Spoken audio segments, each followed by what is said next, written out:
Olá, seja bem-vindo ao canal Empresa Flix.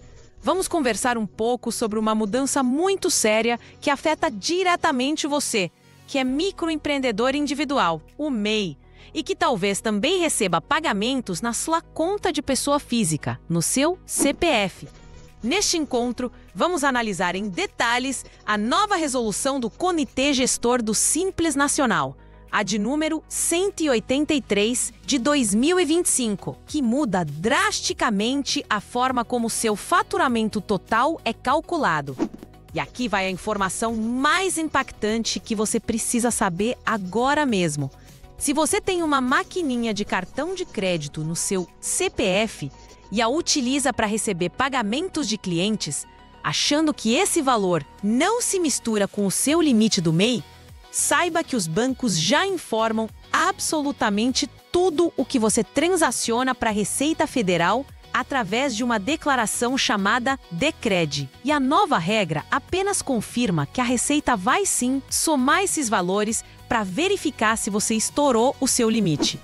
Nós sabemos que a legislação tributária brasileira é complexa e gera muitas dúvidas. Por isso, se ao longo desta explicação você tiver qualquer pergunta ou se quiser compartilhar como você faz a sua gestão hoje, deixe seu comentário aqui embaixo.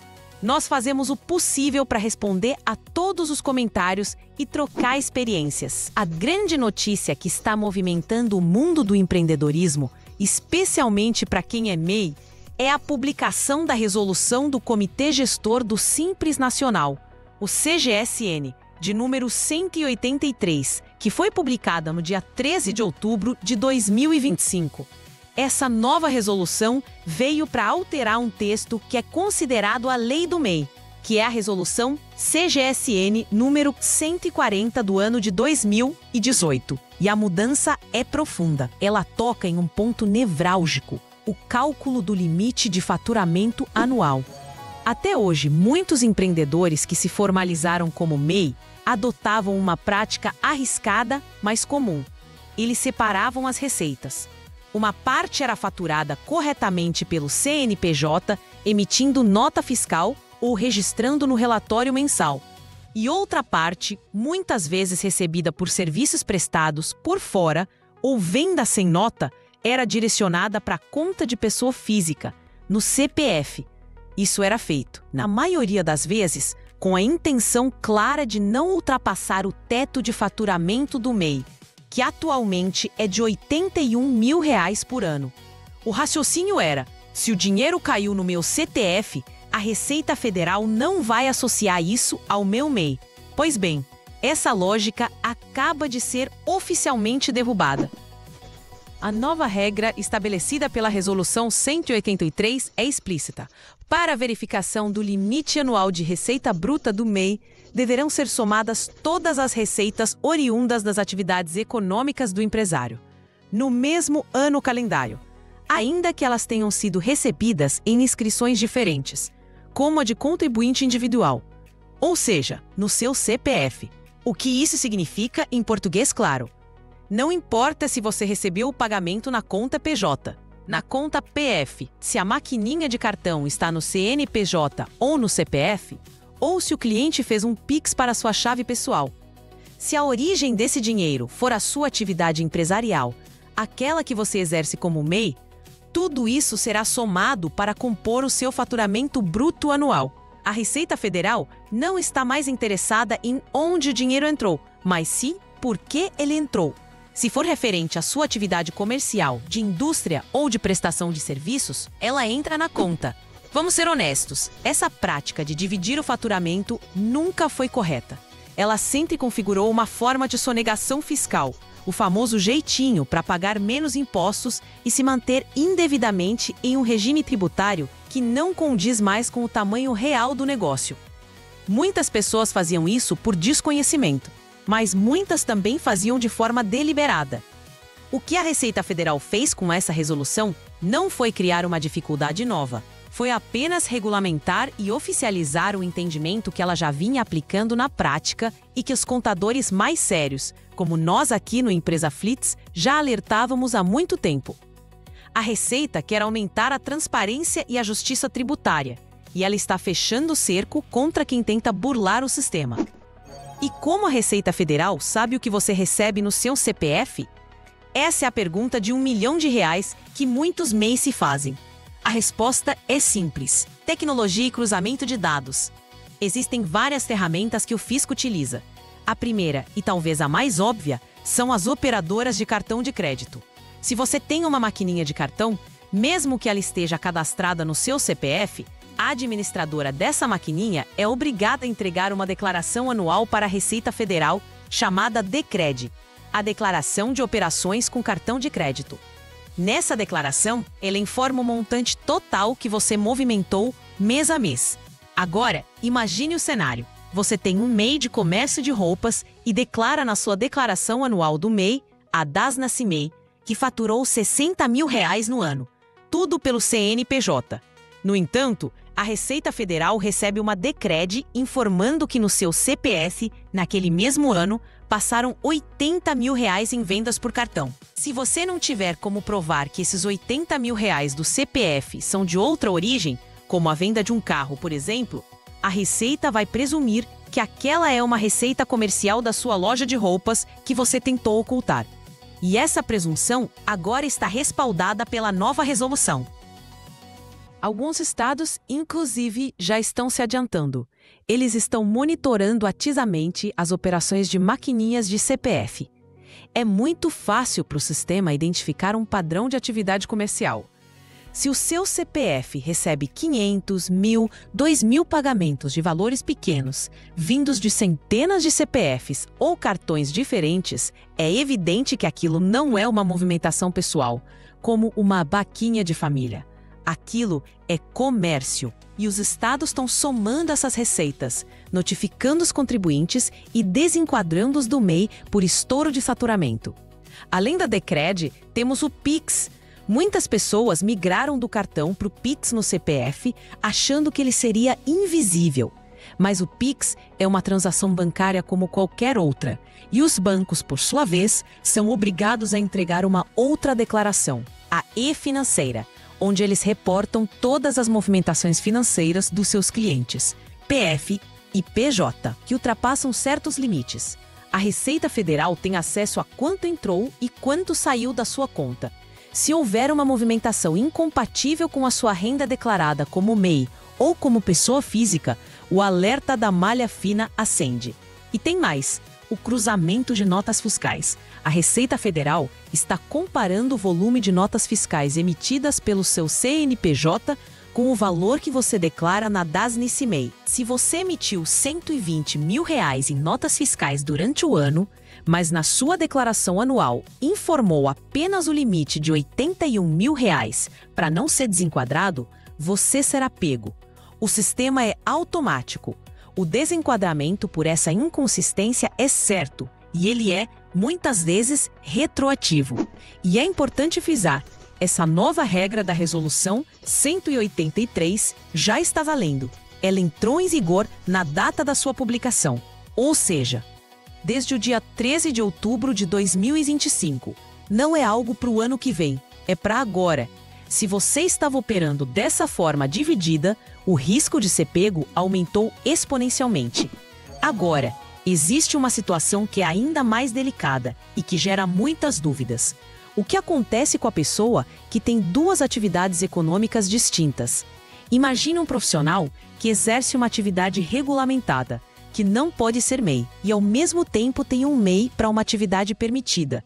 Esse é um cenário muito comum. Vamos usar um exemplo prático. Um dentista. A profissão de dentista é uma atividade intelectual, de natureza científica e é regulamentada por um conselho de classe. Ela é o que chamamos de atividade impeditiva ao MEI. Portanto, o dentista não pode ser MEI para exercer sua profissão principal. Ele atua como autônomo, contribuinte individual e recebe seus pagamentos no CPF. Ou então abre uma empresa de natureza diferente, como uma sociedade limitada unipessoal. Paralelamente, esse mesmo dentista adora cozinhar e decide abrir o MEI para vender bolos e doces por encomenda, uma atividade de comércio de produtos alimentícios, que é perfeitamente permitida no MEI. Aí vem a dúvida: Com a nova regra, a Receita Federal vai somar o que ele ganha como dentista no CPF com o que ele ganha vendendo bolos no MEI. Aqui, a situação é complexa. A resolução fala em somar receitas de atividades econômicas, mesmo que em inscrições diferentes. A interpretação literal poderia levar a Receita Federal a tentar somar tudo. A Receita pode, inicialmente, enxergar apenas o volume de dinheiro entrando no CPF do consultório e o volume entrando no CNPJ dos bolos e entender que tudo é uma coisa só, ultrapassando o limite. O que fazer nesse caso? Existem dois caminhos principais para regularizar essa situação e evitar problemas. O primeiro caminho, e muitas vezes o mais seguro e até mais barato dependendo do volume, é o desenquadramento voluntário do MEI e a abertura de uma microempresa, uma ME, optante pelo Simples Nacional. Neste formato, você teria um único CNPJ de ME. Dentro desse CNPJ, você poderia incluir as duas atividades, a de serviços odontológicos e a de comércio de bolos. Todas as receitas entrariam nesse único CNPJ. A tributação seria feita através do Simples Nacional, que unifica diversos impostos em uma única guia, o DAS, que é diferente do DAS do MEI. A alíquota do imposto varia conforme a atividade e o faturamento. Por exemplo, o comércio de bolos entraria no anexo 1 do Simples, começando com uma alíquota de 4%. Os serviços odontológicos entrariam em um anexo de serviços, provavelmente o anexo 3 ou 5, dependendo do fator R, que é a relação entre a folha de pagamento e o faturamento. Pode parecer mais complicado e mais caro à primeira vista, mas lembre-se, como autônomo no CPF, o dentista está sujeito a pagar até 27,5% de imposto de renda e 20% de INSS sobre o que recebe. Muitas vezes, ao colocar tudo na ME, a carga tributária total fica menor do que manter essa estrutura separada e arriscada.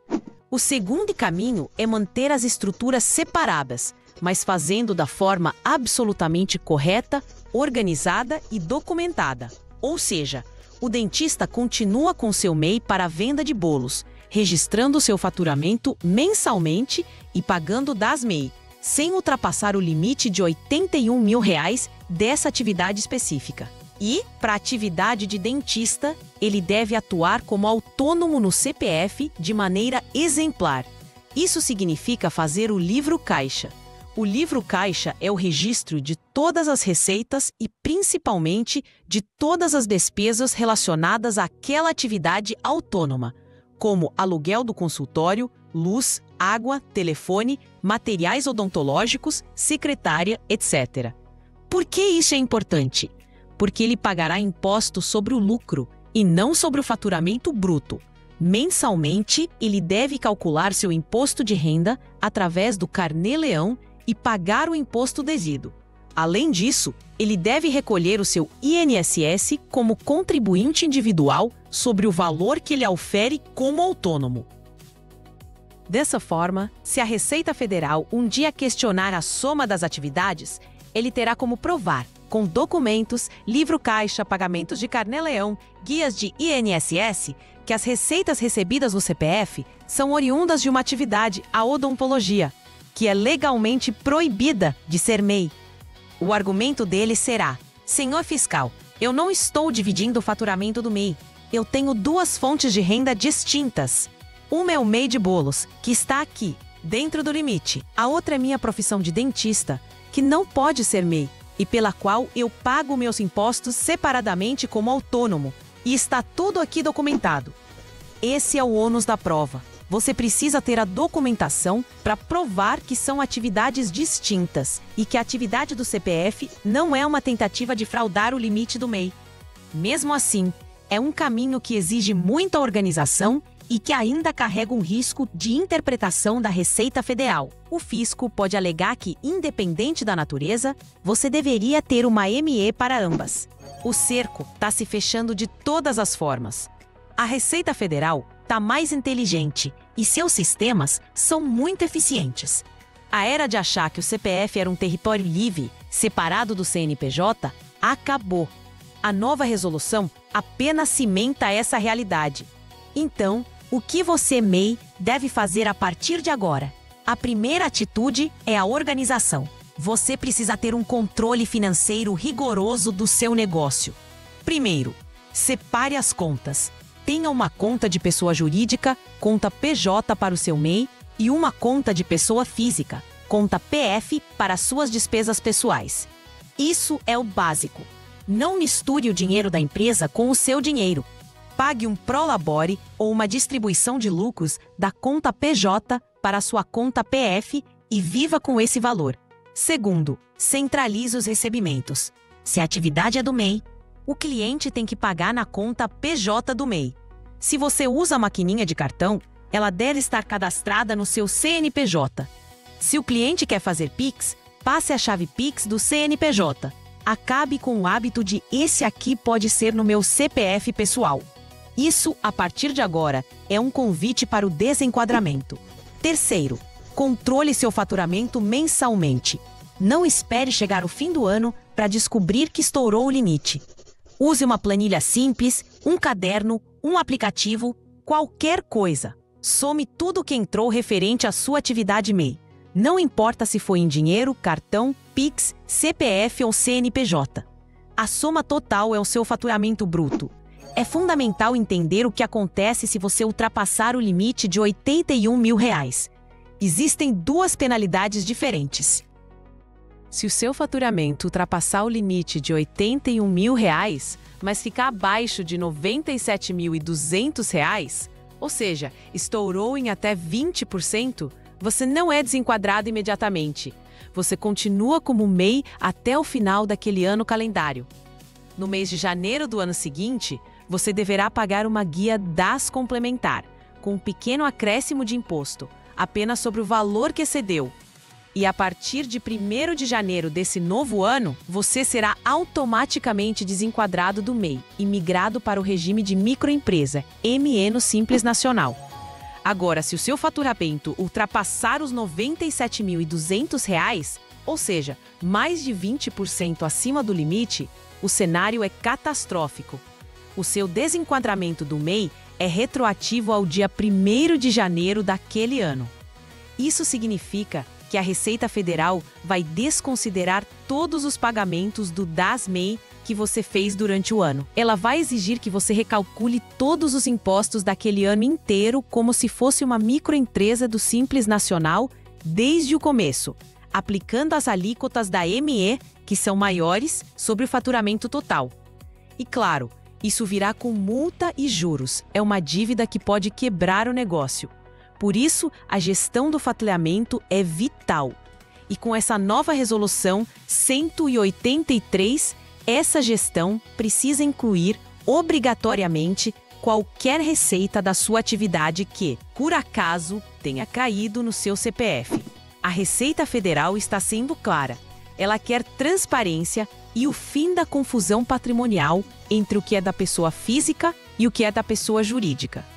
A regra agora é somar tudo. Se cuide, organize suas finanças e controle seu negócio de perto para não ter surpresas desagradáveis com o fisco. Muito obrigado por acompanhar esta análise aqui no Empresa Flix. Continue navegando em nosso canal. Temos diversos outros vídeos que podem ajudar você a gerenciar melhor o seu negócio e a entender seus direitos e deveres como empreendedor.